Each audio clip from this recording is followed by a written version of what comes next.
29 नवंबर को एक और बैटल हुई, बैटल ऑफ बुरिंडा, घमासान हुई, जिसके अंदर बहुत कैजुअल्टी हुए हमारे first Jammu and Kashmir rifle के 80% लोग मारे गए, जख्मी हुए या मारे गए। हमारा खुद फॉरवर्ड ऑब्जर्वेशन ऑफिसर मेरी बैटरी का कैप्टन SK शर्मा को MMG बर्स्ट लगा उनके ग्रॉइन में और उनको सीधा इवैक्यूएट कर दिया बेस हॉस्पिटल में। उस टाइम मैं घमासान फायरिंग कर रहा था, दबा के पूरी रात मैंने फायर किया, लेकिन वो अटैक सक्सेसफुल नहीं हुआ, काफ़ी कैजुअल्टी हो गए, इसलिए वो अटैक रद्द कर दिया। और मुझे याद है 2 दिसंबर तो मैं और मेरे कमांडिंग ऑफिसर विंग कमांडर बेनिगल, काम क्या था, टंगेल, आपने शायद नाम सुना होगा, उस जगह का तस्वीरें चाहिए जहाँ पर हमारी पैरा ब्रिगेड लैंड करेंगी। जैसे ओपनिंग बैट्समैन की पेयर निकलती है, वैसे मैं और बेनिगल साहब दोनों निकल पड़े और 2 तारीख को पाकिस्तान ने युद्ध पुकार दिया और हमारे 8 एयरफील्ड पे उन्होंने हल्ला बोल दिया। जब उन्होंने हल्ला बोल दिया तो हमारा जो ओपनिंग बैट्समैन का पेयर था उसकी थोड़ी मजाक किरकिरी हो गई। फिर भी हमको वो काम तो करना ही था, टंगेल का फोटोग्राफ तो होना ही था। बहुत सुबह में जब सूरज जस्ट अबाउट निकलता है और लाइट होता है तब हमने टंगेल की फोटोग्राफ ली, जहाँ पर पूरा ज़मीन काफ़ी ग्रीनरी से भरा हुआ और ये नज़र नहीं आ रहा था कि हम कैसे किस तरह लैंड करेंगे। हमारा काम ये था कि हमको फोटोग्राफ दिल्ली पहुंचाने थे, जो पैरा ब्रिगेड को ये फोटोग्राफ देते, पैरा ब्रिगेड वाले वो फोटोग्राफ देके जहाँ पर उनको लैंड होना था और इस तरीके से हमारा पैरा ब्रिगेड पैरा ड्रॉप करने के लिए तैयार हो गया। पाकिस्तान ने ऑपरेशन चंगेज़ खान के तहत भारत के 11 एयर बेसिस पे हमला कर इस युद्ध की औपचारिक घोषणा के भारत के रास्तों को खुला कर दिया। हमें हुक्म मिल गया दबा के आर्टिलरी फायरिंग शुरू करने के लिए। मैंने आर्टिलरी फायरिंग शुरू कर दिया। उसके बाद हमें आदेश आया रेडियो के ऊपर कि प्राइम मिनिस्टर इंदिरा गांधी जो कलकत्ता में है वो भाषण देंगी देश को, पर हमारा फायरिंग जारी था क्योंकि हमें अभी पक्का पता चल गया था कि लड़ाई शुरू होने वाली है ऑफिशियली। उन दिनों में प्राइम मिनिस्टर थी हमारी इंदिरा गांधी, और रात को 3 बजे उन्होंने एड्रेस दिया पूरे नेशन को, लड़ाई शुरू हो गई। आपसे मैं एक खतरे के समय बोल रही हूँ। 30 दिसंबर को पाकिस्तान ने हमारे ऊपर एक हमला किया। अब ये बांग्लादेश पर जो पश्चिमी पाकिस्तान की लड़ाई थी, वो लड़ाई भारत पर भी आ गई है। मुझे संदेह नहीं है कि सारे भारत की जनता, सब राजनीतिक दल और सब नागरिक इस समय एक हैं। मुझे मालूम है कि ये समय कठिनाई त्याग का है, लेकिन भारत में इन गुणों की कमी नहीं है। इस चुनौती का सामना जोरों से करना है। मुझे ज़रा भी संदेह नहीं है कि विजयी भारत की जनता की, भारत की बहादुर सेना की होगी। हम सबों को एक होकर इस समय खड़े रहना है। जय हिंद। बहुत ही उत्तेजनात्मक, ये वेरी वेरी इंस्पायरिंग स्पीच। सब लोग मोरल ऊंचा हो गया। वॉर डिक्लेयर तो हमको बहुत अच्छा लगा क्योंकि हमें वही चाहता, हम यंग ऑफिसर थे तो हमको यही चाहिए कि लड़ाई लड़े, और हमने ये तय किया था कि हम लड़ाई जीत के रहेंगे और पाकिस्तान को हराएंगे। सभी जो मेरे पास 3 जीपे थे, brigadier Ajit Apte, lieutenant Pereira, now colonel Pereira, captain Arora, he was a lieutenant that time, they were my 3 gun position officers and they were all seeing sir अभी लड़ाई होना चाहिए सर, अभी मेरे पीछे पड़े थे। पर मेरा एक ख्याति थी कि मैं बहुत सख्त किस्म का आदमी था, बहुत डिसिप्लिन था, और मैं हमेशा वो गलती करते उनको पनिशमेंट देता था। वो जितने मेरे पास जीपीओ थे बिल्कुल नाठार थे, including Ajit Apte, I always tell him, तो उनको काबू में रखना बहुत ज़रूरी था, वरना ये तो निकल जाते। और मैंने बोला कि खेल नहीं है, it is matter of life and death. तो हम तो उस टाइम ट्रांजिस्टर के सामने बैठे थे, तो हमें पता चला कि ये होने वाला है। उस टाइम हम सोच रहे थे कि ये काफ़ी टाइम चलेगा, क्योंकि हमें तो कोई आइडिया ही नहीं था कि क्या एम है इसका। हम तो बहुत ही जूनियर थे, जूनियर मोस्ट थे यूनिट में। ये लड़ाई इतनी तेज़ी से बढ़ने लगा। उसका जवाब हिंदुस्तान की फौज, थल सेना, वायु सेना और नाव सेना दबा के देगी। और वो युद्ध 2 थिएटर्स में था। 5:30-6 बजे के करीब हमें सायरन दिया गया कि रिकॉल। हमारा वैसे रोल, जो लिखा हुआ रोल था, जो मरीज़ों को ले जाना और कम्युनिकेशन, हमें इंस्ट्रक्शन मिला कि 6 हेलीकॉप्टर्स जाएंगे तिलियामुरा, बाकी के 4 को डिस्पर्स किया जाए, क्योंकि उस टाइम पाकिस्तान के एयरफोर्स एक्टिव था और वो अटैक कर सकते थे कुंभीग्राम एयरफील्ड पे। तो उसको बचाने के लिए हमें आर्मी हेलीपैड पे बाहर भेजा गया। 4 जो बाकी बचे हुए थे, उसमें से मेरा भी एक हेलीकॉप्टर था। ये जो हेलीकॉप्टर है, ये नाइट ऑपरेशन के लिए फिट तो था, लेकिन काफ़ी वो पुराने, इंग्लिश में तो प्रिमिटिव कहते हैं, उस टाइप का इक्विपमेंट था इसमें। और 4 तारीख को सुबह हमने ऑफिशियली इंटरनेशनल बॉर्डर क्रॉस करके हमने एडवांस शुरू कर दिया। उसी दिन 4 तारीख को सुबह वेस्टर्न फ्रंट पे इंडियन एयरफोर्स ने काउंटर एयर ऑफेंसिव शुरू कर दिया। इंदिरा गांधी जी के युद्ध की घोषणा के बाद भारत का सबसे पहला हमला था ऑपरेशन ट्राइडेंट। कराची बंदरगाह पाकिस्तान की युद्ध नीतियों का सबसे अहम हिस्सा। अगर इस हिस्से को तबाह किया जाए तो पाकिस्तानी नौसेना की कमर टूट जाएगी। Admiral SN. नंदा ने इस हमले के लिए भारत की तरफ से INS निपट, INS निपत, INS निर्घट, INS वीर, INS किंतल, INS कटचल और INS पोषक को इस मुहिम पर तैनात किया। ये सारे जहाज कमांडर बबरू भान यादव के कमांड में थे। पाकिस्तान के पास कोई भी नाइट बॉम्बिंग की क्षमता न होने के कारण भारत ने हमला सूर्यास्त के बाद और सूर्योदय के पहले करने का निर्णय लिया। और उन्होंने मिसाइल दागना शुरू किया। पहली मिसाइल जो गिरी वो सीधा उनके पेट्रोल टैंक पर गिरी और पूरा कराची बंदर में आग लग गई। तो मतलब नेवी को उस दिन कुछ भी करने की ज़रूरत नहीं थी। और बाद में एयरफोर्स ने आकर के अटैक किया उसी जगह पे। और मतलब ये टोटली कोऑर्डिनेटेड अटैक ऐसा था कि नेवी और एयरफोर्स उसको नेस्तनाबूद करने में लगे हुए थे। आर्मी ने वहाँ पर कोई जाने की ज़रूरत नहीं थी और नेवी ने छोड़ा नहीं, दूसरे दिन फिर अटैक किया। तो 2 दिन के बमबारी से कराची हार्बर टोटली बर्बाद हो गया। ये हो गया अरेबियन सी का अटैक। इसमें पाकिस्तान ने 4 से भी अधिक महत्वपूर्ण जहाज को डुबाया। इधर बे ऑफ बंगाल में हमारे सबसे महत्वपूर्ण जो INS विक्रांत थी, एयरक्राफ्ट कैरियर, वो लगी हुई थी।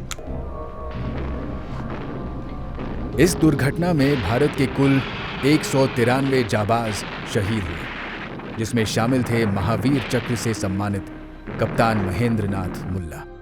तो एक हमारा कन्वेंशन है, शिप का जो कप्तान होता है वो हमेशा शिप के साथ ही रहता है, ऊपर भी रहता है, नीचे भी रहता है, और जब शिप डूबती है तो शिप के साथ जाता है। ये नेवी का कन्वेंशन है।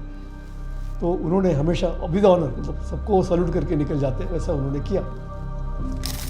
आगे के खतरे को भांपकर भारत ने अपना दूसरा और महत्वपूर्ण अटैक लॉन्च किया, जिसका नाम था ऑपरेशन पाइथन। रात के लगभग 11 बजे INS विनाश को, जिसका नेतृत्व कर रहे लेफ्टिनेंट कमांडर विजय जेरथ को 22 किलोमीटर की दूरी पर शिप्स होने का सिग्नल मिला। विनाश ने सटीकता से 4 मिसाइल्स फायर की, जिसमें से पहली पाकिस्तान के कैमरी ऑयल फार्म में जा टकराई और बड़ा धमाका हुआ। दूसरी मिसाइल ने SS गल्फ फ्यूल टैंकर को तबाह किया, जबकि तीसरी और चौथी मिसाइल जा गिरी PNS ढाका और ब्रिटिश मर्चेंट वेसल SS हरमैटन पर। अधिकतर भारतीय सेना अपने पूर्व की तरफ व्यस्त है और उसका पश्चिमी इलाका लगभग ना के बराबर सुरक्षित है। हमें मालूम था कि पाकिस्तान कोशिश करेगा कि वेस्ट में भी थोड़ा सा जीत ले, ताकि जब डिस्कशन होगा तो हमने इतना इधर जीता है, आपने इतना इधर जीता है, छोड़ो वापस करो, ऐसा होगा। वो नहीं होने देने के लिए हम वेस्टर्न थिएटर में भी अपना पूरे अच्छी तरह से डिफेंस प्रिपरेशन किया और राजस्थान के जैसलमेर तक अपना कब्जा बनाने का। इसी प्लान के चलते पाकिस्तान ने अपने 2500 से 3000 तक सैनिक और 45 टैंक्स को लोंगेवाला के दिशा में भेजा। Longevala has been a very high point in our history.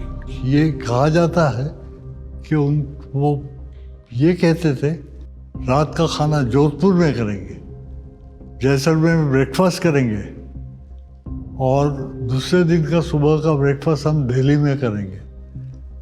ऐसा उनका जोश था। हमला रात को करना तय हुआ ताकि भारतीय वायुसेना इसमें हस्तक्षेप न कर पाए। लोंगेवाला की पोस्ट की कमान मेजर कुलदीप सिंह चांदपुरी ने संभाली हुई थी। रात के 11:30 बजे पाकिस्तान ने अटैक शुरू।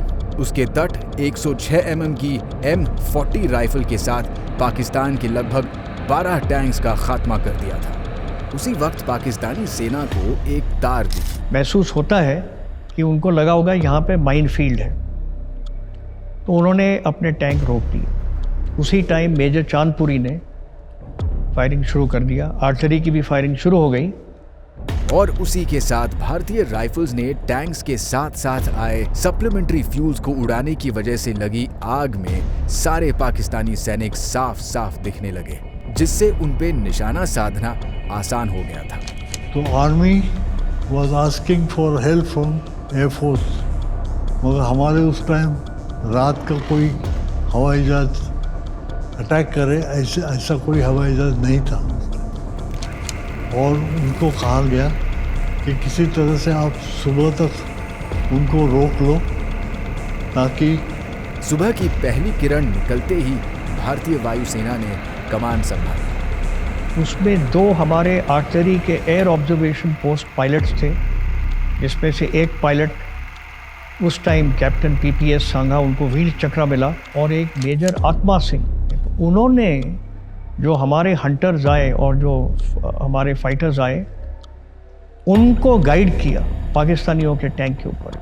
अब हुआ क्या, जब आर्मी उनको रोक रही थी, हर तीसरे मिनट में वो अलग अलग जगह से फायरिंग करते रहे, ताकि पाकिस्तानियों को लगा कि इनकी बहुत भारी फौज है वहाँ पर। तो उसकी वजह से वो आगे बहुत जल्दी आ नहीं पाए। और अगर आपने वो उस टाइम की हमने ली हुई फोटोग्राफ देखी हो कि उस एरिया में किस तरह से भागम भाग हो रही थी टैंकों की, क्योंकि हर जगह में ट्रैक्स नज़र आ रहे थे और उन्होंने अपनी टैंक छोड़ के वो भाग लिए और सारे पाकिस्तानी सेना को लोंगेवाला से बड़े आसानी से खदेड़ दिया। भारत फिर एक बार जीत गया। आर्मी और एयरफोर्स का एक बहुत बड़ा काम हुआ। हमें सलाम करना चाहिए मेजर चांदपुरी को। 23 पंजाब रेजिमेंट के मेजर कुलदीप सिंह चांदपुरी को इस असीम मनोबल और साहस के लिए महावीर चक्र से सम्मानित किया गया। लोंगेवाला का ये युद्ध पाकिस्तान के युद्ध नीतियों पर सवाल खड़े करने वाला था, क्योंकि भारत के केवल 120 सिपाहियों ने पाकिस्तान के लगभग 3000 सैनिकों को रेगिस्तान की रेत का स्वाद चखाया था। 5 तारीख को कबाडाक रिवर झिंगरगाचा के पास पुल अभी तक हिंदुस्तान फौज का तैयार हो रहा था, लेकिन इन्फेंट्री हमारी असॉल्ट बोट में नदी को क्रॉस करके जेसौर की तरफ बढ़ रही थी। जेसौर के ऊपर घमासान आर्टिलरी का फायर हो रहा था। हमारी मीडियम रेजिमेंट एयरपोर्ट के ऊपर बॉम्बिंग कर रही थी, 78 मीडियम रेजिमेंट। मेरी रेजिमेंट फॉलो कर रही थी जेसौर के साउथ वेस्टर्न एक्सिस पे। झिंगरगाचा के ऊपर मैंने अपने 3 गन्स, एक ट्रुप को तराफे के ऊपर मैंने क्रॉस किया नदी को, क्योंकि पुल रेडी नहीं था। डेंजरस था, लेकिन नदी काफ़ी तेज़ चल रही थी, लेकिन काम तो करना था। तो इसके लिए मैं 102 इंजीनियर रेजिमेंट का बहुत आभारी हूँ, जिन्होंने हमें तराफा दिया, चांस लिया। लड़ाई में ऐसे चांस लेने पड़ते हैं। वाकई हम बच्चे ही थे, एक्चुअली 21 साल तो कोई पर तजर्बा नहीं था, लेकिन ईश्वर हमारे साथ था। हमने डिसीजन लिया और क्रॉस कर दिया, डिप्लॉय किया। उसके बाद शाम को हमारी रेजिमेंट आ गई। पुल के ऊपर जब तैयार था और 5 तारीख रात को हमने फायरिंग शुरू कर दिया जेसौर के ऊपर। आर्टिलरी में लीप फ्रॉगिंग होता है, पूरी ब्रिगेड, हमारे ब्रिगेड में तकरीबन 84 गन थे। 6 तारीख को जब एक इमरजेंसी अटैक की ज़रूरत पड़ी तो हमारी रेजिमेंट को क्विक एक्शन में डिप्लॉय किया। तो 6 लोग होते हैं एक गन को फायर करने के लिए।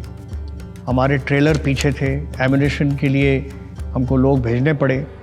उस टाइम जो लोकल थे जेसौर के बाहर, उन्होंने हमको मदद की, मुक्ति बहनी ने थोड़ी मदद की और हमने फायरिंग शुरू कर दिया। और हमने रीडिप्लॉय किया जिंगरगाचा के, ताकि हम लोग जेसौर को हिट कर सकें। उस दिन रात को हमारे पास इतना तोपखाना था और हमने इतना मारा क्या तो होगा। और हमारे पास एक और बैटरी आई थी जो किसी को पता नहीं है, वो है BM-21 ग्रैंड रॉकेट बैटरी। उसने सिर्फ उतनी ही लड़ाई में भाग लिया, बाद में वो चली गई। लेकिन जेसौर में इतना नुकसान किया उसने कि पूरी, जब हम क्रॉस कर रहे थे जेसौर, पूरे रास्ते पर डेड बॉडीज पड़ी थी। इतना ज़बरदस्त फायरिंग किया कि 107 पैदलवी ब्रिगेड पाकिस्तान की वहाँ से जेसौर छोड़ के पीछे चली गई। मतलब हमारी इन्फेंट्री को और आर्मर को जेसौर को अटैक करके कैप्चर करने की ज़रूरत नहीं पड़ी। जो हमारे इंटेंशन थे, जो दुश्मन के कमांडर देख रहे थे, उनको ये महसूस हुआ कि इंडियन आर्मी बहुत तेज़ी से बढ़ रही है। उन्होंने जेसौर खाली कर दी। मैंने जेसौर एंटर किया तकरीबन 1 बजे और जैसे जेसौर का हुक्म दे दिया ऑल इंडिया रेडियो को कि जेसौर का कब्ज़ा हो गया इंडियन आर्मी के पास, प्राइम मिनिस्टर इंदिरा गांधी ने बांग्लादेश देश अनाउंस कर दिया पूरे विश्व कि बांग्लादेश आज बन गया। तो वो डेट था 6 दिसंबर। Madam Prime Minister, you are not only the leader of the great people of India, you are a leader of the people of Bangladesh.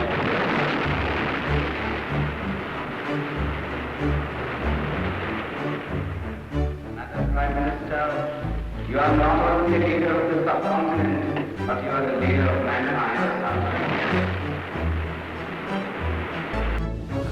जब हम 7th को तेलियामुरा गए, वहाँ से हमें इंस्ट्रक्शंस मिला कि हमें जाना है कैलाशर, और वहाँ पे हमें बताया गया कि एक बटालियन 4-5 गोरखा राइफल्स, उनको वहाँ से उठा के सिलेट पहुँचाना है। हमारे फ़्लाइट कमांडर और सीओ एक स्क्वाड्रन लीडर संधू थे और फ़्लाइट कमांडर फ़्लाइट लेफ्टिनेंट वेद उस टाइम। मैं तो फ्लाइंग ऑफिसर ही था। तो हम पहुंच गए वैसे कैलाशर में और उन्होंने बोला कि हेलीकॉप्टर्स को तैयार करें। तो पहले दिन 7th को डे ऑपरेशन हुआ था। जो लैंडिंग ग्राउंड था उसको सेलेक्ट किया था ग्रुप कैप्टन चंदन सिंह और जनरल सगत सिंह, दोनों गए थे। हमें इंटेलिजेंस दिया गया था कि एक वहाँ पे बिल्डिंग है, पाकिस्तानी ब्रिगेड है वहाँ पे, इस ब्रिगेड को टेक ओवर करके वो सिलेट का कब्ज़ा करने का वही उनका प्लान था। तो इन्होंने ये जब रेकी किया, हमारे जो पायलट्स थे उन्होंने देखा कि वो लैंडिंग ग्राउंड फिट है, 3 हेलीकॉप्टर हम लैंड कर सकते हैं एक के पीछे एक करके। तो लैंड करने के बाद ट्रूप्स को जब निकाल दो, उसके बाद राइट को टर्न करके वापस वहाँ आना, नेक्स्ट सॉर्टी। ये गुरखा जो बटालियन था वो उससे पहले एक घमासान लड़ाई में गाज़ीपुर, वहाँ पे लड़ाई हुआ था, बैटल हुआ था और उसमें उनका काफ़ी कैजुअल्टी हुआ था। लेकिन जनरल सगत सिंह ने बोला नहीं, अभी भी कैजुअल्टी हुआ तो कोई बात नहीं, लेकिन यहाँ जाना तो बिल्कुल इनका बटालियन का ही टास्क था। लेकिन क्या हुआ कि उसमें उनका राशन नहीं गया। तो उनके सीओ वगैरह आए हमारे पास और वो ग्रुप कैप्टन चंदन सिंह को बोला कि अभी तो आपको नाइट में तो करना ही पड़ेगा। तो हमने तो बोला कि नाइट का तो हमें मिला नहीं ऑर्डर कभी करने का, और कभी हुआ भी नहीं इंडियन एयरफोर्स में नाइट ऑपरेशन, ये हेलीबॉर्न वाला। 6 हेलीकॉप्टर तैयार हो गए, तो हम रात को सॉर्टीज़ शुरू किए और उनका स्टोर्स और उनका राशन वगैरह सब पहुंचा दिया और सुबह तक सब सेट हो गए थे। वो तो आगे निकल गए तो एक जगह थी रामनगर, जसोर के बाहर, जहाँ पे हमारी जो 32 ब्रिगेड थी, 32 इन्फेंट्री ब्रिगेड के जो लोग थे, उनको फायर सपोर्ट की ज़रूरत लगी। उनके एक फॉरवर्ड ऑब्जर्वेशन ऑफिसर थे कैप्टन कुलकर्णी, उन्होंने हमसे फायर मांगा क्योंकि उनकी रेजिमेंट रेंज में नहीं थी। उसने 85 नंबर का था, मैंने तुरंत कॉल किया। तो मैंने हमारे आर्टरी प्रोसीजर के मुताबिक मैंने उसको चैलेंज किया। उसको तो कोड वर्ड नहीं मालूम था, तो उसने सीधा मराठी में बोला, आपे आम्ही कुलू बोलतोय, फायर। एवढ्या दोनों शब्दामध्ये मी त्याचा रीड रेफरन्स घेतला, चेक केला कुठे आहे तो, आणि सरळ त्याला अजित आपटेला सांगितलं. Ajit Apte very fast man, he said sir 4-3 ready, 4-3 fire.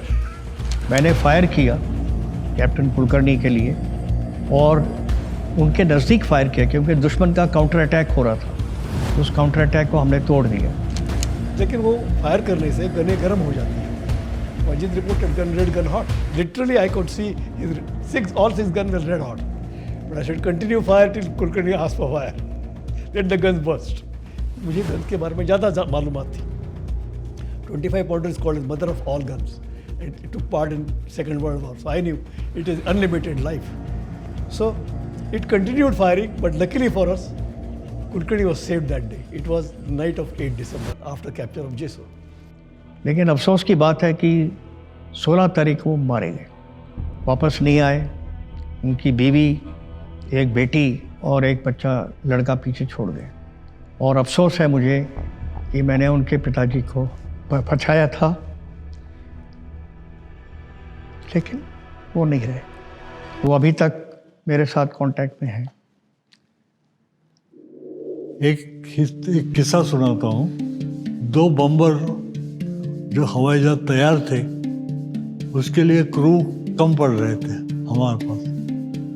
तो हमारे जो फोटो वाले जो क्रू थे, उनको पूछा गया कि आप ये बॉम्बिंग का काम करोगे क्या, कौन करेगा, वॉलंटियर्स कौन कौन है। सबके हाथ उठ गए, जितने वहाँ पर बैठते वो सब हाथ ऊपर कर गए कि हम करते हैं।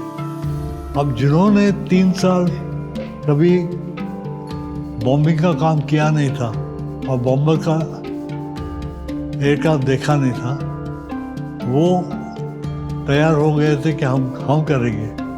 तो आप मान लीजिए कि हमारा हौसला कितना ज़बरदस्त था।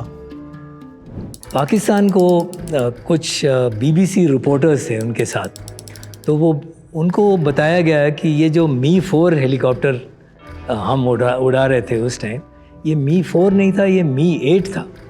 और मी-8 तो उसमें फुल 192 रॉकेट्स वगैरह है। जितना हमने ट्रूप्स वहाँ लैंड किया, उसका डबल उन्होंने सोचा कि ये 1 बटालियन नहीं 2 बटालियन आया हुआ है। लेकिन उन्होंने इनके साथ काफ़ी लड़ाई की, लेकिन उनको ये नहीं पता था कि ये सिर्फ 1 बटालियन है, और वो भी गुरखास का। और गुरखास जो होते हैं, तो आपने तो सुना होगा कि वो बहुत जोशीले जवान होते हैं, और काफ़ी हौसला काफ़ी ऊपर था, क्योंकि पहले वाले जो गाज़ीपुर लड़ाई में काफ़ी उनका कैजुअल्टी था, तो रिवेंज उनको लेना था। मेजर कार्डोजा करके आपने सुना भी होगा उनका स्टोरी।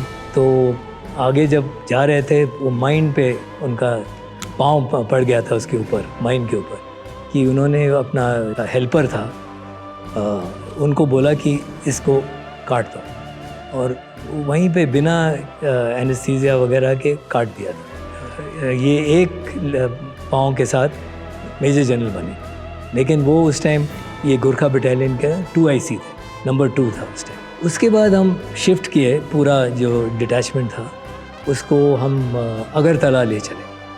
हमें बताया गया कि अभी ये जनरल सगत सिंह और ग्रुप कैप्टन चंदन सिंह और हमारे CO और जो फ्लाइट कमांडर थे, वो एक रेकी के लिए गए हैं मेघना के उस पार। मेघना जो नदी है, काफ़ी चौड़ा नदी है, बिल्कुल अपना ब्रह्मपुत्रा जैसे है।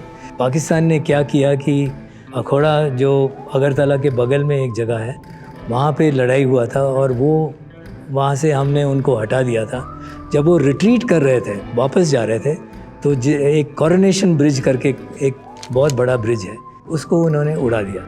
अब आर्मी के लिए यही एक रास्ता था कि हेलीकॉप्टर से पहुंचाया जाए दूसरी तरफ। और उन्होंने 3 जगह पे, एक था रायपुरा, एक नरसिंगडी और एक वैद्य बाज़ार, ये 3 जगह पे उन्होंने ग्राउंड देख लिया कि कहाँ पे हमारे मी-4 लैंड कर सकते हैं। तो जब वो नीचे गए तो वहाँ से, वो तो पाकिस्तानी ट्रूप्स ही थे, उनको गन फायर शुरू हुआ, स्मॉल आर्म्स फायर, और एक बुलेट इनके पायलट के पाँव में लगा था और जनरल सगत सिंह के कान के बगल से एक बुलेट निकल गया था। जब हेलीकॉप्टर को चेक किया गया तो हेलीकॉप्टर में 38 राउंड्स का बुलेट होल्स है। अभी जनरल सगत सिंह का ये प्लान था कि ये जो 3 जगह इन्होंने सेलेक्ट किया, वहाँ पे हमारे हेलीकॉप्टर्स को जाना पड़ेगा। एक था 4 गार्ड्स, एक था 10 बिहार और दूसरा था 18 राजपूत। इन 3 बटालियन और उनके जो आर्टिलरी सपोर्ट वगैरह सबको उस साइड पहुँचाना था, वो हमारा टास्क था। और हमें जाना था अगरतला से एक जगह जहाँ पे इंडियन आर्मी का कब्ज़ा कर लिया था, ब्रह्मन बारिया करके, वहाँ से 10 मिनट का फ्लाइंग था। तो वहाँ पे एक स्टेडियम के ग्राउंड में हमने अपना हेलीकॉप्टर्स को पार्क किया। 14 हेलीकॉप्टर्स थे, लेकिन ये एट अ टाइम 6 ही वहाँ से ऑपरेट कर सकते थे, वो जो ब्रह्मन बारिया हेलीपैड था। और 6 उस साइड पे भी लैंड करने के लिए हमने इंतज़ाम कर दिया था। 4 कोर जनरल सगत सिंह ने पूरा मेघना रिवर क्रॉस कर दिया, एक पूरी डिवीज़न को लेके। पूरा दिन रात 9th, 10th, 11th, 12th, 13th, 14th और 15th को भी हमने सॉर्टीज़ किए। उसमें हम शामिल थे। हमारे काफ़ी कैजुअल्टीज़ हुए। मेरे बैटरी के 4 जवान मारे गए 10 मिनट के अंदर। उनको मैंने ही भेजा था कोई पेट्रोलिंग के ऊपर। अभी तक बहुत बुरा लगा। जिनको मैंने सुबह भेजा था, चारों की लाशें वापस आई शाम को।